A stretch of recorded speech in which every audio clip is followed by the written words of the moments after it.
ஒரு ஊரில் ஒரு ஏழை மரவெட்டி இருந்தான். ஆற்று ஓரமாக மரத்தை வெட்டி அதை விற்று தான் அவன் பொழைச்சிட்டு இருந்தான். ஒரு நாள் அவன் வழக்கம் போல் பெரிய மரத்தை வெட்டிட்டு இருந்தான். அப்போ கை தவிர அவனோட இரும்பு கோடாரியை ஆற்றுக்குள்ளே விழுந்துட்டு. அந்த ஆளுக்கு நீச்சல் வேற தெரியாது. அந்த கோடாரியை வச்சு தான் அவன் பொழப்பே ஓடிக்கிட்டு இருந்துச்சு. இப்போ அதையும் தொலைச்சதால என்ன பண்ணுறதுன்னு தெரியாமல் ஆத்தங்கரையில் உட்காந்து அழுவ ஆரம்பிச்சிட்டான். அவன் அழுகுற சத்தம் கேட்டு கடவுள் அவன் முன்னாடி வந்து நின்னார். ஏன்பா அழுகுற அப்படின்னு கேட்டார். மரவெட்டி நடந்த எல்லாத்தையும் சொன்னான். என் பொழப்பே போச்சுங்க அப்படின்னு கவலைப்பட்டான். உடனே தெய்வம் ஆற்றுக்குள்ளே மூழ்கி ஒரு தங்க கோடாரியை எடுத்துகிட்டு வந்து இது உன்னோடதா அப்படின்னு கேட்டார். மரவெட்டி இல்லைங்க, இது என்னோடது இல்லை அப்படின்னு சொன்னான். திரும்பவும் தெய்வம் ஆற்றுக்குள்ளே மூழ்கி ஒரு வெள்ளி கோடாரி எடுத்துகிட்டு வந்து இது உன்னோடதான்னு கேட்டார். திரும்பவும் மரவெட்டி இல்லைங்க, இதுவும் என்னோடது கோடாரி இல்லை, என்னோடது பழைய இரும்பு கோடாரி தாங்க அப்படின்னு சொன்னான். மூணாவது தடவையாக தெய்வம் ஆற்றுக்குள்ளே மூழ்கி அந்த மரவெட்டியோட பழைய இரும்பு கோடாரியவே எடுத்துகிட்டு வந்தார். இதுதான் உன்னோடதா அப்படின்னு கேட்டார்.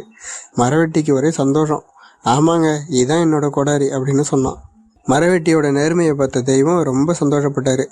தம்பி, நீ தங்கத்துக்கும் வெள்ளிக்கும் ஆசைப்படாமல் உண்மையை பேசின.